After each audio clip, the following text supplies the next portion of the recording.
新政府上台，新南向政策很多猛影响。其实头摆政府做路推行过最少200个南向政策，不过成绩起超无一大年咯。也摆台上睇泰国有看到的按多乜嘅投资机会呢？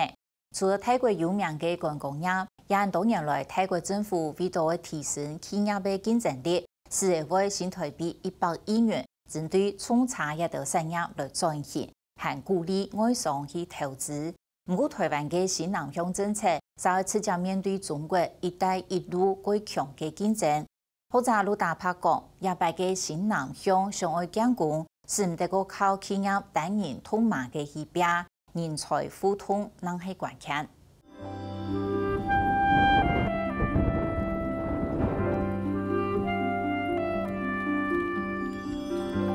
来了年，特别打造工厂去到台北的爬东山，看到梦的研究面条出来，安江风景，强到引来去翕相。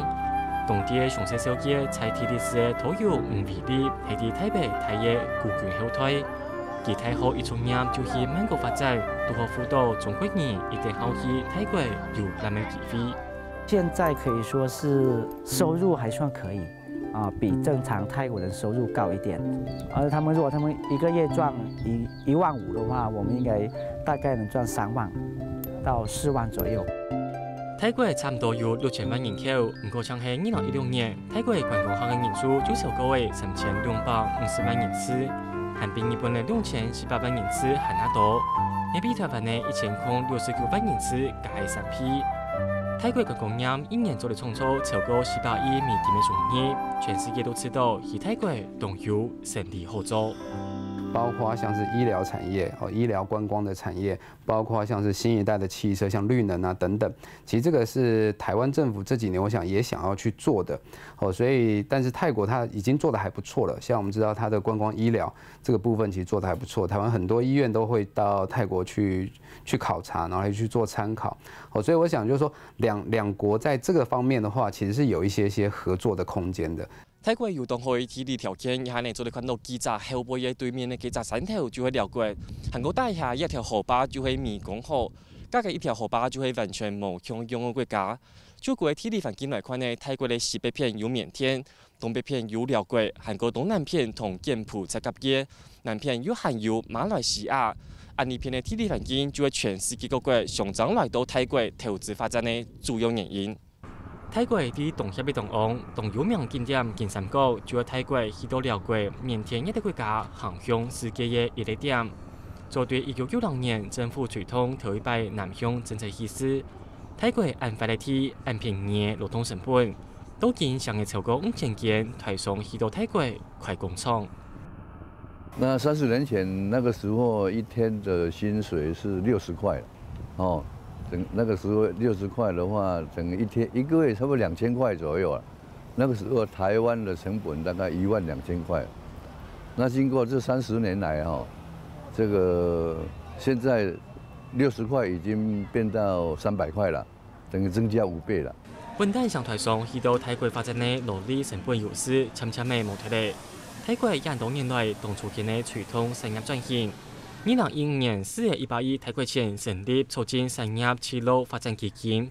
先天嘅產業自動化、汽車同能配件，韓國有醫療服務同觀光一條是被提升產業來做重點發展項目，未係外商向南發展嘅新機會。我们知道泰国汽车产业其实一直以来都有不错的一个发展，虽然说他们没有自己推自己所谓的national car， 他们有个自己的一个品牌的一个车，但是它光是靠这个组装厂。其实泰国一年的汽车产量大概有超过200多万。我们知道前几年这个石油价格比较高涨的时候，他们就开始在推动，鼓励外商来到泰国去做有关于绿能汽车这样的一个投资案。雖然投資環境看起來已有機會，不過按道台上上亞啲泰國汽車局部無安全嘅安怪事，首先係台灣安健性嘅外交環境，台中實際踏出泰國東南發展。你像東協，對不對？加1加2加到10都沒有台灣。你看從大陸或是從馬來西亞、印尼來的這邊東西都免稅啊，那你台灣出來進來就是要20-30%，怎麼跟人家競爭？這是隱憂啊，對不對？2月份有有邀请到泰国财政部官员到泰国来，我们签订那个农业那个意向书，但是呢，他们都很敏感，他们要来以前，他们也寻求那个泰国的外交部，说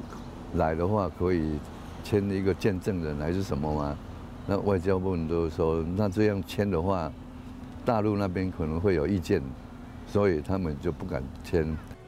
唔但像安尼，今年5月14日，中国举办头一届“一带一路”国际合作高峰论坛，由中国国家主席习近平对外宣布投资规模9000亿美金安度的“一带一路”计划，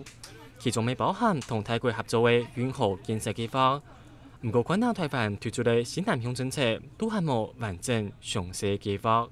去年开始，我们在推这个新南向，其实面临到最大的问题，或者说整个挑战，大概是来自于中国大陆的这个“一带一路”。“一带一路”其实中国大陆它，算是他们最近这几年一个很重要的一个发展一个策略。你可以看到，它希望可以取得一个安全进出印度洋这样的一个管道。所以如果“一带一路”真的，它又透过我们所谓的高铁外交、亚投行等等。那台湾的新南向政策刚好跟中国大陆的“一带一路”在整个东南亚地区面临到了我说的这个正面交锋啊。ยังใกล้มากอยู่ในโมมังเคเมื่อก่อนเราอยู่ในโมมังเค为伫安度主动、安严谨的环境当中，标出一条路，经过医师、人才同颜色的。新年初伫台北有一场由QVB办的东南亚球台上征才博览会。由应届毕业生来应征，现场面试贵海讲泰国话，没问题。就是我分析过，觉得泰国是很好发展，未来发展是还不错的国家，所以我就想找泰国工作。然后他们可能对于专业技术的人才比较需要，对。然后台湾就可能比较偏于饱和吧。我们台湾其实在教育，尤其主要是台湾的人才，我们本身台湾的主动性也够，然后对这个企业的忠诚度啊、负责性，我觉得负责任这方面都很好。因为比起相当于在东南亚来讲，这方面是有很大强大的优势。我想以在东南亚来讲，我们一般的企业的话，主要的中间干部其实都还是从台湾啊，或者从大陆甚至来都有这个需求在。喺亚洲去印条路的运动中，还有一道来台湾留学的泰国球生。我曾因为有条摆假摆失败经验，一摆新南向政策想要成功，政府就唔好将条摆用嘅，想考虑为做奇妙投资。大家应该为促创国家同国家之间认真係基本的交流策略。係講移民互通往來變做幾平常嘅事情，新南向政策怎唔會變做新南向？